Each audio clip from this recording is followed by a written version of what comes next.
peace.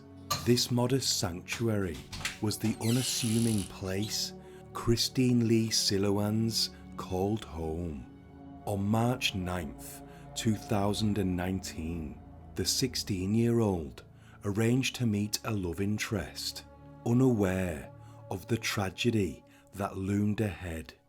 The calm was shattered the following day when Chrystyn's lifeless and disfigured body was found after undergoing a truly horrifying act of violence. The crime was so severe it caused a national outrage and calls for the death penalty to be reinstated. What happened to Chrystyn that night was truly horrific, and even though the legal system has declared this a closed case, there remains a sense of unease and dissatisfaction within the community. Many people believe that true justice is unfulfilled and that the perpetrators remain free. But before we dive in, I want to let you know that I make videos weekly. So if you want to see my next one, please drop this video a like and subscribe if you are new. It really helps me out. Thank you. Chrystyn Lee Silouan was one of the students at Maribago National High School, and similar to other young people today, she loved the K-pop band BTS and enjoyed watching animes. She also volunteered at her local church, the Sacred Heart Parish. Every Sunday, she worked as a collector for them, leaving her home at 4 p.m. each Sunday to fulfill her role, and she would return after the service was over. One Sunday, however, deviated from the routine, as Chrystyn didn't return home by 7 p.m. on March 9th, 2019.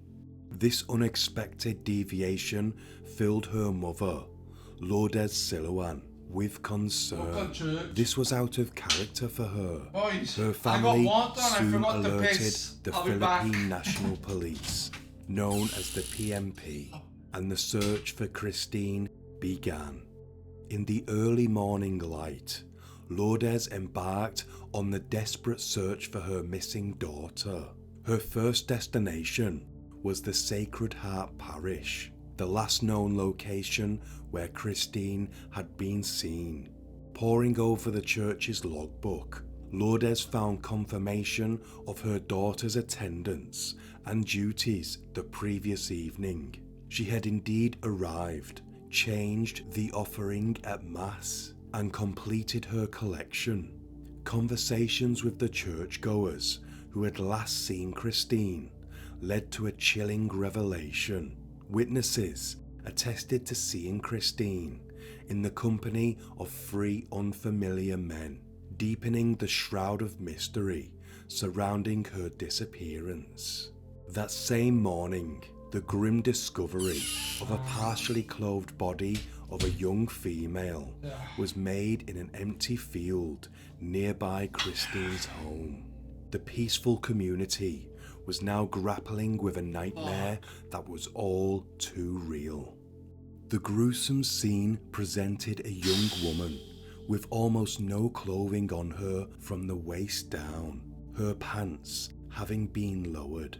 She had been mutilated and clearly half her face was missing, exposing the skull beneath. The sight was so distressing that none of the local residents could identify the victim.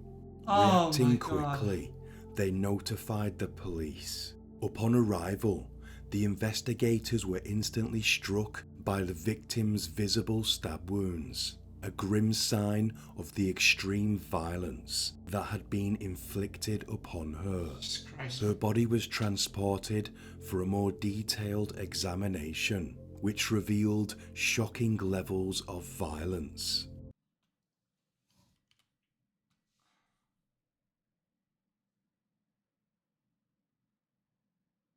Yo, this guy good, bro.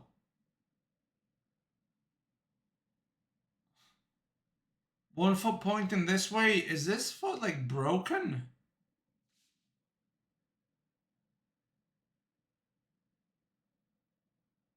Was he a victim too?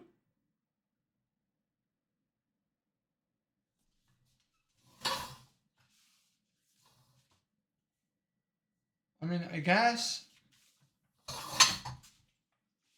Examination, which revealed shocking levels of violence. Half of the victim's face had been partially dissolved by acid and meticulously stripped away with a precise tool. The medical examiner ruled out the possibility of an animal attack, citing the unnaturally clean cut and absence of any bite marks on the body. The assault escalated to further horrifying extremes as it was discovered that the perpetrator had removed the victim's trachea, esophagus, part of her neck and her tongue.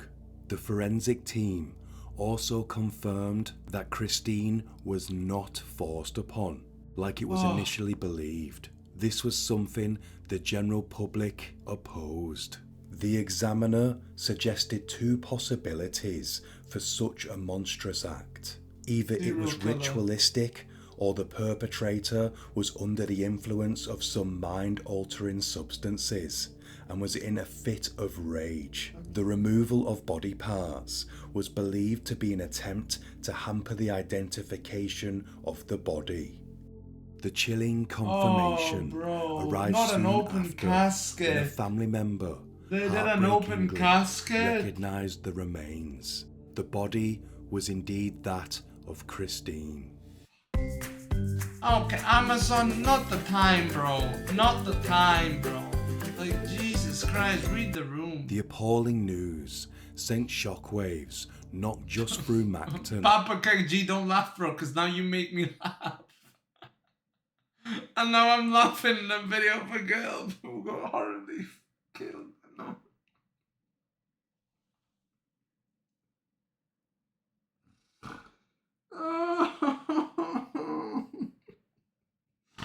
I'm too funny for my own good, bro.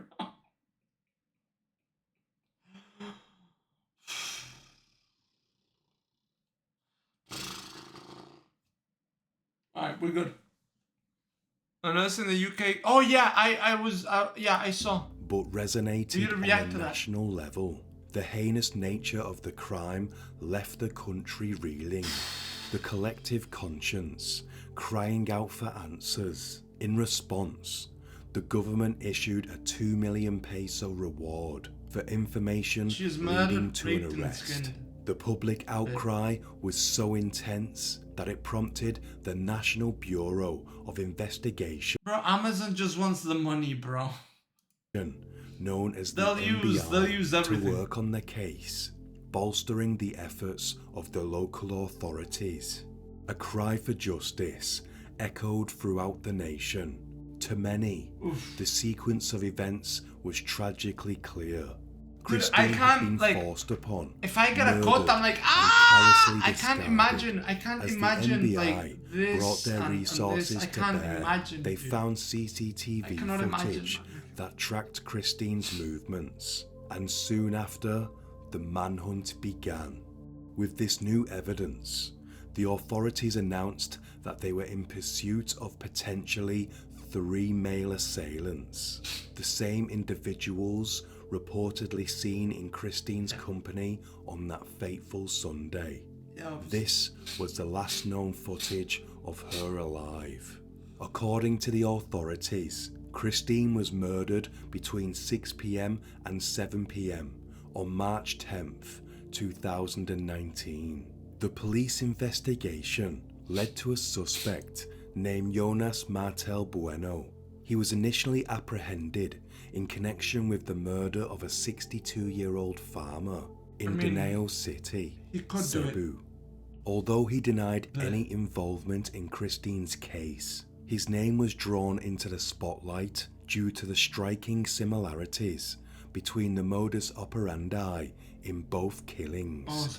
Bueno was partly implicated in the brutal murder and skinning of the elderly male. However, when authorities finally tracked him down, he was living under an alias on an entirely different island. Bueno confessed to the murder of the farmer, but remained adamant that he was not connected to Chrystyn's case. You're right, bro. He He's not cited an alibi of conflicting timelines, which, surprisingly, turned out to be accurate. Yeah.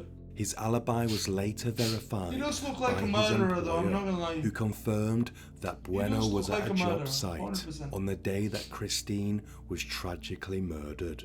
The case took a controversial turn 100%. with the introduction of the second suspect, a teenager named John, believed to have been identified in the CCTV footage. John was known to have had a romantic history with Chrystyn. The pair had allegedly broken up just days before the incident. Yeah, possible. Yes, His possible. identity yes, possible. has yes. been hidden for legal reasons. Yes, possible. The MBI stated that John confessed to committing the horrific crime, driven by intense jealousy. He even admitted to having accomplices. CCTV footage shows Chrystyn with a man. He and in admitted one to having particular accomplices. frame, she is seen to be in a dispute with him. And there were The three. MBI confirmed. Look, I don't know how Philippines does their stuff, okay? They're kind of corrupt, right? But if the guy admits to having help from other people, and they didn't tell him that they suspected it was three guys, then yeah. But if they told him, what if they tortured him? You know what I mean? What if they were like, look, we know you did it, you're the boyfriend, you know? I'd like to see the That footage. based on Release their the footage. analysis, the man in the frame was Chrystyn's ex-boyfriend, John. Probably is. A search warrant led authorities to John's Like residence, it probably is, bro. where they confiscated his mobile phone and other items that could potentially link him to Chrystyn's murder. Examination of the text message exchanges reveals plans to meet after the Mass that Sunday. The MBI alleged that John had used a fabricated Facebook profile to lure Chrystyn into meeting him that evening. No, but They as soon further as she claimed realizes that John confessed to discarding the murder weapon, a set of knives. Despite the mounting evidence, As soon the as- case I don't was know about far that. from clear-cut. Yeah, I John's don't know about that. family strongly Because maintained his innocence, as soon- stating that they could present 9 individuals who could vouch for his presence elsewhere at the time of the crime. Their pleas, however, fell on deaf ears as the MBI not be him, remained bro. It resolute, basing might their not be him. case on the evidence gathered. John was Might not be subjected him. to a psychological evaluation, which, according Because if he lured her in with a fake profile and then she sees it's him because she was walking next to him, you can't hide your face from people, especially not an ex-girlfriend. You know what I mean? So if he lured her in with a different profile, then why was she walking besides him, bro? Oh yeah, by the way, that guy, yeah, it was me. Nah, I don't believe that. I don't believe that. to the MBI, Might not be proved him. that he was aware of his actions at the time of Chrystyn's murder. In response, John's family hired the services of a lawyer, Vincent Israel. On March 21st, Vincent filed a motion for John's release, arguing that the MBI lacked legal grounds for the arrest. He claimed that the confession seemed fabricated, Yeah. even insinuating potential evidence planting It's possible. by the MBI. The lawyer challenged the authorities to conclusively prove that the man captured in the CCTV footage with Chrystyn was indeed his client. He John. probably is young. The He's prosecutor's walking like a office young guy. expressed disappointment over the MBI's handling of the case, criticising the arrest of John without substantial evidence. Meanwhile, the simultaneous investigations conducted by the MBI and the local police led to contrasting outcomes. John's family was relieved at his release, but the sorrowful family of Chrystyn was left mourning their loss. 4 days after Chrystyn was laid to rest, The President of the Philippines requested that John was rearrested. However, his attorney swiftly intervened, stating that according to the documents, the release could not be revoked. El agua es pura, fresca, simple. Beberla tendría que ser igual. Agua purificada al abrir tu llave. Por una suscripción mensual con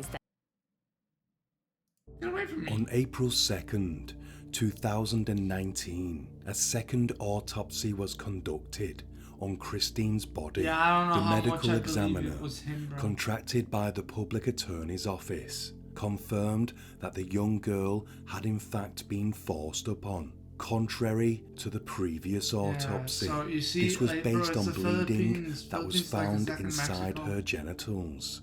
He concurred with the initial autopsy that half of Chrystyn's found what? This was based on bleeding that was found inside her genitals.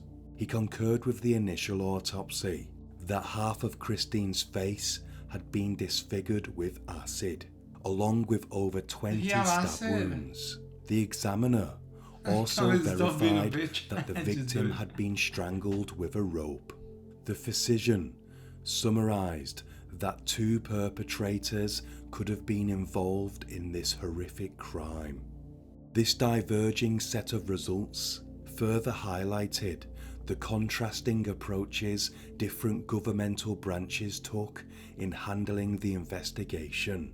The discrepancies left a cloud of uncertainty hanging over the case. In a sudden twist, a month after John's arrest, 43-year-old Renato Yanez was detained for an unrelated charge. However, while in custody, he startled the police with an unexpected confession. Yanez revealed that guilt had led him to confess, asserting that he was the actual perpetrator of the crime and that he was motivated by his substance addiction. He declared that John was wrongfully accused. Yanez, a father of 5 children living with his partner, confessed to having known the victim. He used a fake profile on Facebook named CJ Diaz, whom he referred to as a chat boy. Through this, CJ and Chrystyn became acquainted, and their relationship developed over a few months. And then he killed her. Yanez admitted to having been in and out of prison due to substance offences. He said that he texted Chrystyn at 6 p.m. whilst she was outside the church. He approached her, being a bitch and subscribe, asking her to accompany him. See that she had clears you of all the bitchness. stating You feel me, John? that she was That's how it there works. to meet someone else. He confessed to Chrystyn that he was in fact CJ Diaz. Chrystyn was taken aback, since he did not resemble the man in the Facebook profile picture he had used. Yanez was much older. Chrystyn began to walk away, but Yanez followed her to a dark, secluded spot known as the Sitio. Yanez was walking beside her, using his phone's torch to light the way. Yanez admitted that he asked Chrystyn to have intimate relations with him, but she refused. Not a girl. No. This don't make no sense, dog. That is not the behavior of a girl who's walking away and was followed. This guy's next to her. This girl is fine with this person next to her. She's fine with that person. She's not nervous at all with that person. That's a person she probably knew for a long time. You know what I mean? Like, look, bro, imagine, right, you got catfished. Also, this does not look like his body at all. This is a long, lanky person. He was kind of short and stocky. Look, this is a kind of like a long person, bro. This is not this. Where is he? This is not this, bro. Let's see. Let's see. He's got kind of a big head. Shoulders not too wide. He kind of got like a blockhead. Kind of, you know? Startled the police. So it wasn't no bueno. No, it wasn't no bueno. I think it was the boyfriend. With an unexpected confession. And then he confesses. He got grabbed for another thing.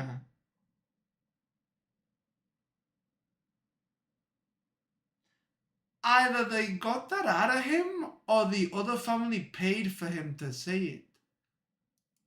Yenes revealed that guilt had led him to confess. He's got kind of... asserting he that doesn't he have was wide the actual shoulders like perpetrator. I got wide ass crime, shoulders. Look, look, look, look, look. Look at the thickness. Look at the thickness of his hand. Look at the thickness, bro. He's got pretty thick wrists. Like, he's kind of thick. Right? He's going to have thick ankles too. Motivated by his substance addiction. Confessed to have fake He's got a names. thick head too. This became being and then look. used, stating that she was there to meet someone else. Look, she was there to meet someone else. Chrystyn that he was in fact CJ He confesses Diaz. that's him. Chrystyn was taken aback. She goes, since what? He did not And resemble walks away the from man him. in the Facebook profile picture And he had walks right used. beside her. Yenes was much older. Chrystyn began to walk away, but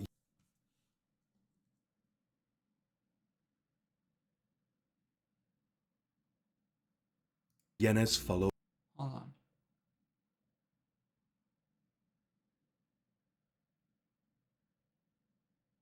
Let's see how they walk away. Let me see. Brought their resources to bear. They found CCTV footage that tracked Chrystyn's movements. Oh yeah, he does look kind of thick, doesn't he? On the back? And soon after, the manhunt began. With this new evidence, longish arms. Oh, as the MBI brought their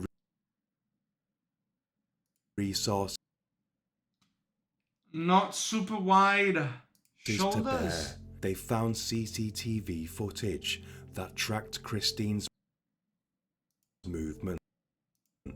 And soon after, the manhunt began. With this new evidence, the authorities announced that they were in pursuit of potentially 3. Her was in fact CJ Diaz. Chrystyn was taken aback. Let me see he did him not walk. resemble the man in the If I could see him walk, I could tell you if it was him. Let me see him Facebook walk. profile picture he had used. I think it might actually be him. Was much older. Chrystyn began to walk away, but Yenes followed her to a dark, secluded spot He didn't follow known her. as the City. He's walking right beside Yenes was her. walking beside her, He did not using follow her. his phone's torch to light the way.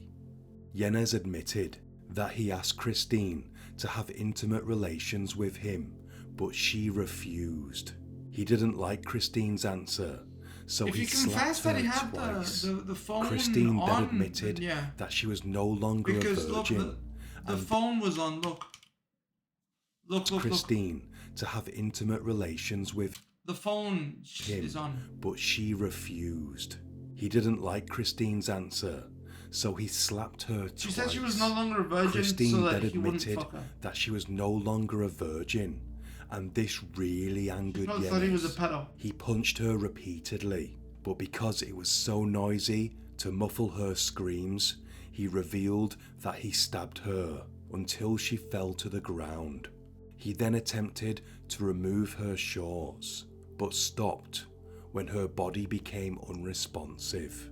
In this final gruesome act, he confessed to skinning Chrystyn's face to prevent anyone from identifying her.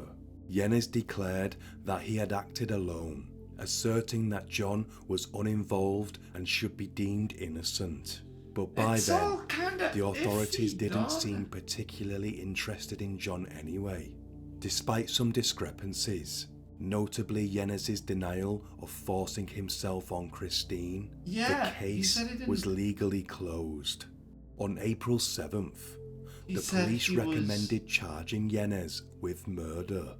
However, on the morning of May 25th, 2020, Yanez was found dead in his jail cell.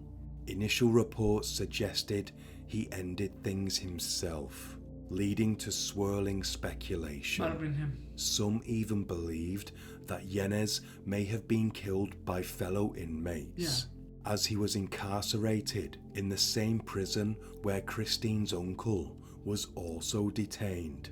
Following threats to his life, he had been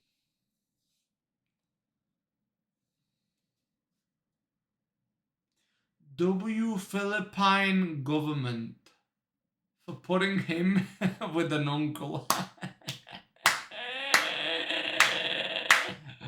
Yo, America, you guys gotta start taking notes, bro. Okay, you guys gotta start picking up your game. Yes, transferred to the infirmary, where he was discovered dead. Reportedly, he fashioned a rope from some clothes. The death of Yanez effectively closed the case. However, it left Chrystyn's family with a deep sense of injustice. Chrystyn's mother, Lourdes, said that she would not sign the affidavit unless her daughter's ex-boyfriend would be included in the complaint. She couldn't agree to the conditions set because the police lacked the evidence against John. She fully believed that John also had a hand in her daughter's brutal murder.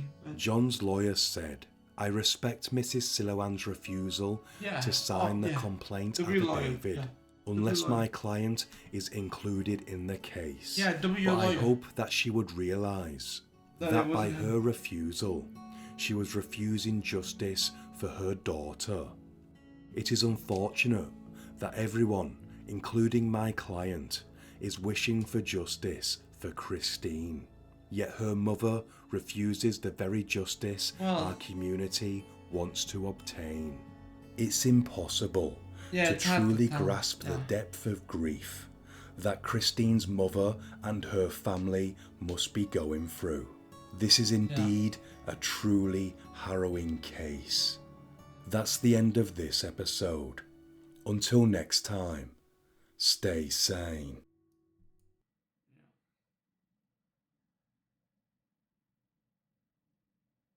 Twisted teens copied the most vile murders from the internet. 3 guys, 1 hammer. Dude, I remember that video came out like 15 years ago, no? There was 2 girls, 1 cup, 3 guys, 1 hammer, and there was also like one of a girl who got killed, right? By somebody. Yeah, stay sane. Stay sane. Good one, bro. I'll sub. How awful stand around and stare at her mangled body. Well.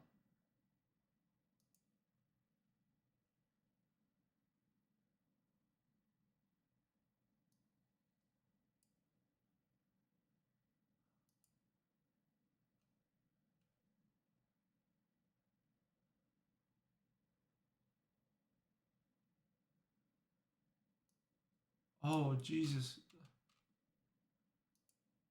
Oh, okay. Boys, do not Google her name. I'm not gonna Google it. I ain't gonna. One man, one jar. Oh, when it exploded in his asshole.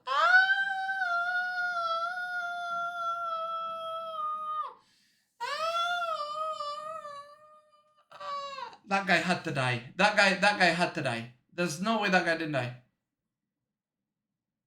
There's no way that guy didn't die, dude. How do you get all of the shards out of his asshole and how do you even stitch them up? That guy died, right? 100%. 100%. There's no way that guy didn't die, bro.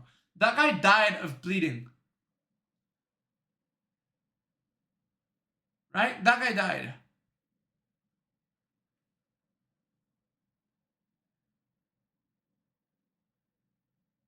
He died. Hold on. Did the guy from One Guy die? He had to have died. He had to have died.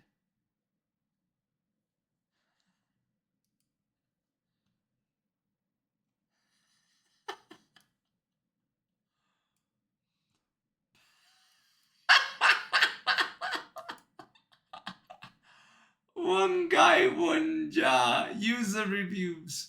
Beautiful. Brings a tear to my eye. Stunning, brave, brilliant. This story of hope and courage. One guy and one jar. Beautiful portrays the moment of triumph that one feels when victory is within reach, as well as the anguish and pain left in its wake when things break apart and one is left scrambling to pick up the pieces.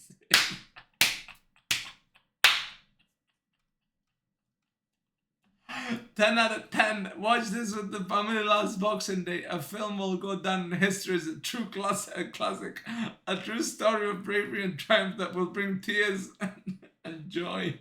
If the actor is not given the Oscar for this, I have truly lost hope in humanity. Short and to the point, you will not be disappointed.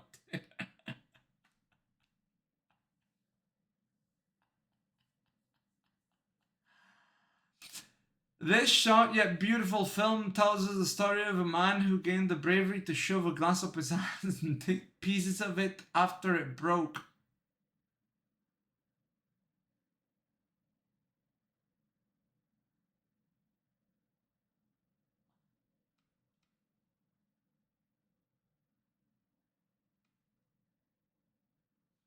My old friend told me there was a video of a guy who tied a band around his balls to stop blood flow, then cut it off and died eventually. Yeah, that's the Pain Olympics. Dude, the Pain Olympics, people who were sick in the head and they weren't even trans, bro, and they would like grab hatchets and go straight to the balls and dicks and like it. And you wanna know something, boys? I watched that movie with a female friend of mine one time. We were both drunk as fuck. We were watching Big Mouth, and it was this fucking episode that was weird, bro. And we started talking about like child trauma or whatever, and I'm like, dude, these guys have it worse. And she's like, which guys? And I'm like, these guys. And they showed the video. And we were both like, what the fuck?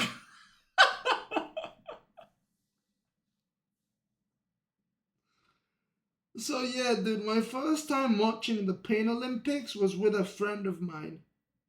A female friend of mine. I think I was like 23 at that point. Or 22. I was a grown-ass man. Why did I think that was a smart idea, bro? And I'm like, yeah, these guys have like real trauma. There is no way, dude. There is no way you do that. And you don't have this horrible fucking trauma. You know what I mean? Like, there is no way, dude. You choose to do it yourself. And then you don't even do a good job. You just grab a hatchet and it's the ball and you go like this. Instead of like tying and going like this, right? They go like this. And I'm like, what the fuck? What? It's like they wanted to feel the most pain possible. It's no.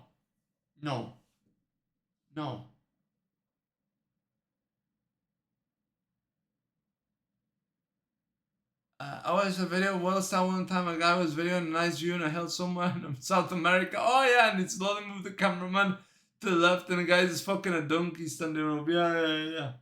There's actually a tribe of people who do that in South America. And they ask the women of like the village and like, no, they have the donkey and they have us. No, la burra, y no sé qué, no sé cuánto. Yeah. Village in South America bangs donkeys.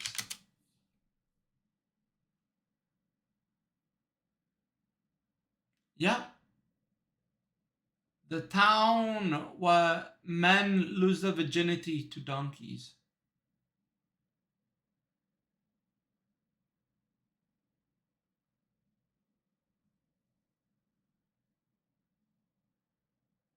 You need a local anesthesia cream and then get a machete fill out, bro. I don't think the guys from the Pain Olympics had anesthesia. I think those people wanted to torture themselves, bro. I genuinely think those people had gone through some like heavy trauma when they were kids, like horrible shit. I don't think you can just. I don't think there's enough drugs that you can do where you go, you know what's a good idea? Going right through my ball. Like, no. No. That's not a good idea. With a hatchet. No.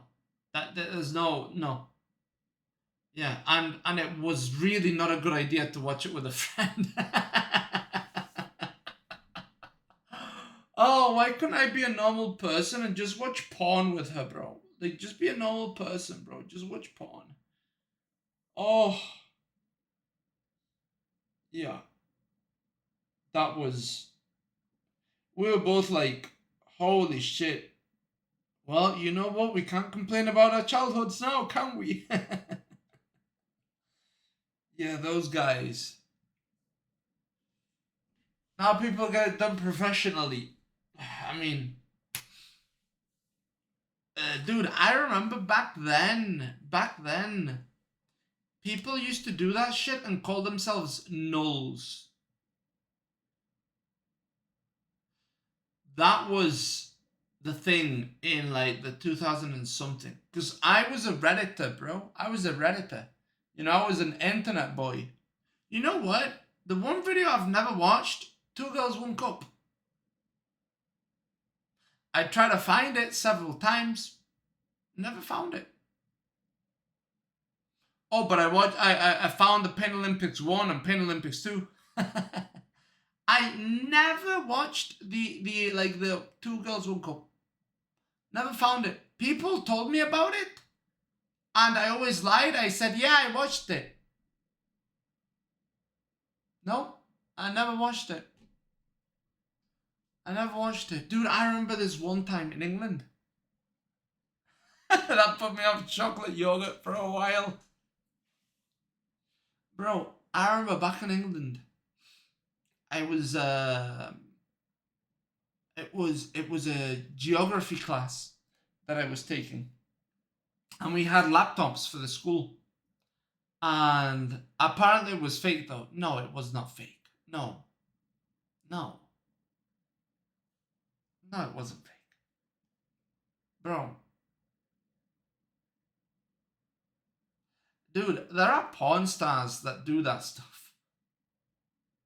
Like, there are mainstream porn stars that do that type of shit.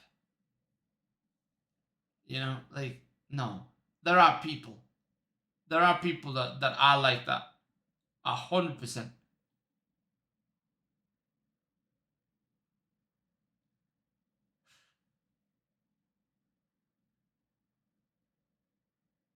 Yeah, it's... Ugh.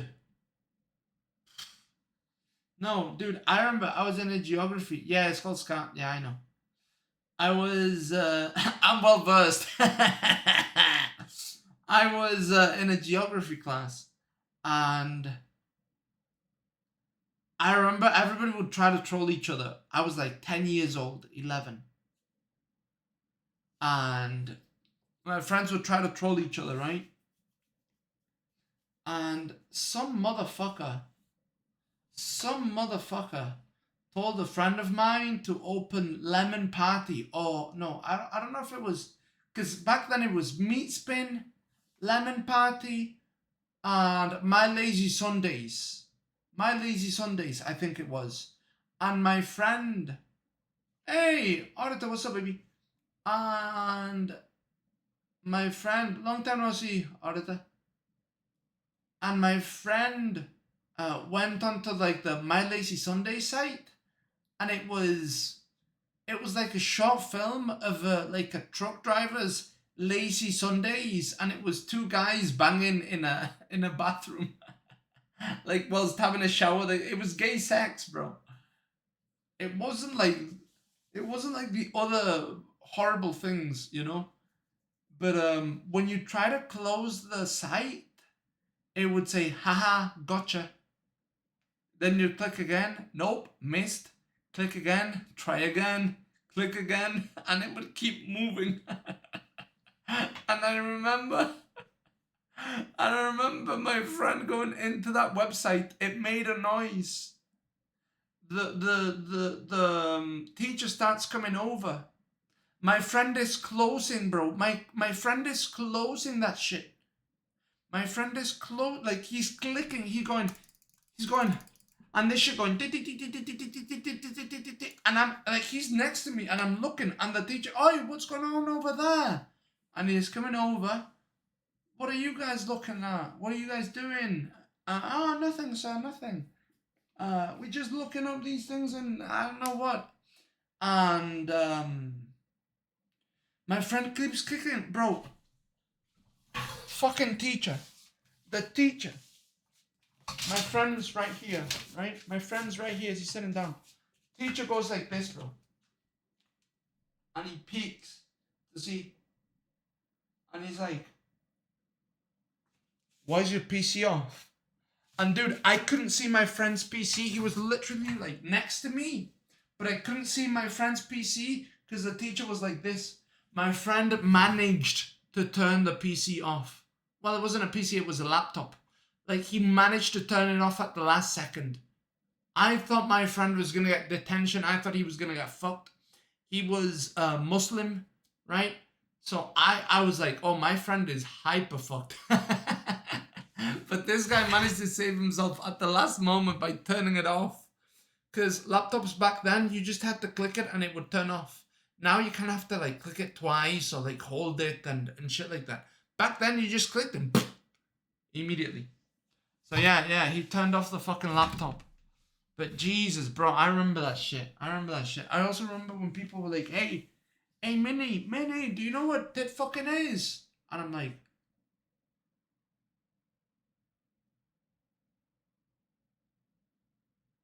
no. I was like, they grab a boob and they put on the pussy. And they're like, no, this is tit fucking. And they show me these big ass fake boobs, bro, and a dong going in between them. And I'm like, what the fuck? And they're like, ah, and it was on a phone, bro. It was a flip phone. And then you heard of a soggy biscuit, and then they showed me the famous video, bro, of that girl who went to the other school who put a Twix up her vagina, you know? Every school had that video.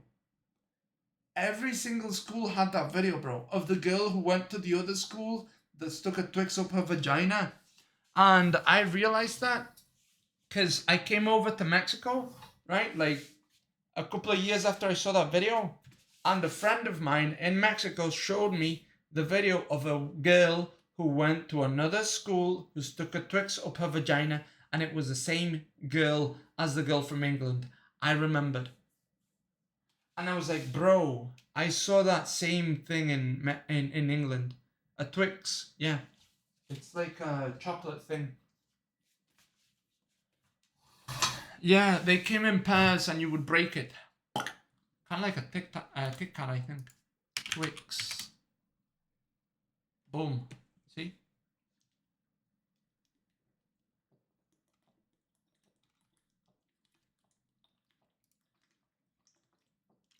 Yeah, see, they came in pairs. You see? Oh, so you wouldn't break them. They just came in pairs. Yeah.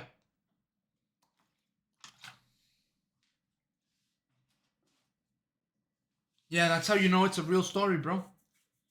I still remembered how they came. Yeah. Oh shit, boys, it's 4:12. Alright, listen, boys.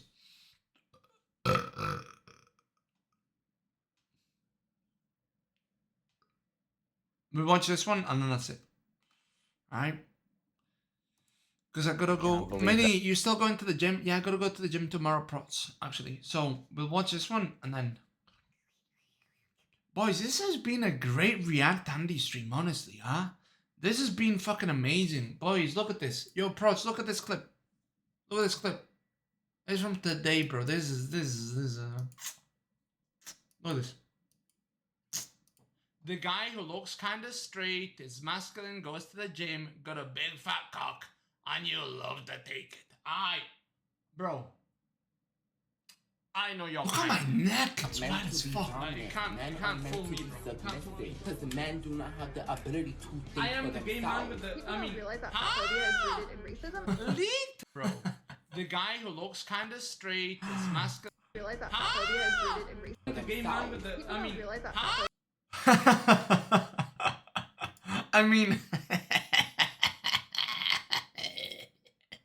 realize that homophobia is rooted in ability to think I am the gay man with the. I mean, realize that homophobia is rooted in racism. See, Aiden Ross, that's how you make a gay joke, bro. He's gotta watch and learn, bro. You gotta watch and learn. Let's see this one. On today's episode, that this may be happening. This guy Yeah, that's that's sex with a donkey. There's a donkey dressed like Russia. Yo creo que costeño que se respete ha tenido relaciones con burras, sí. 80% humidity, the smell of fresh donkey species, and donkeys everywhere.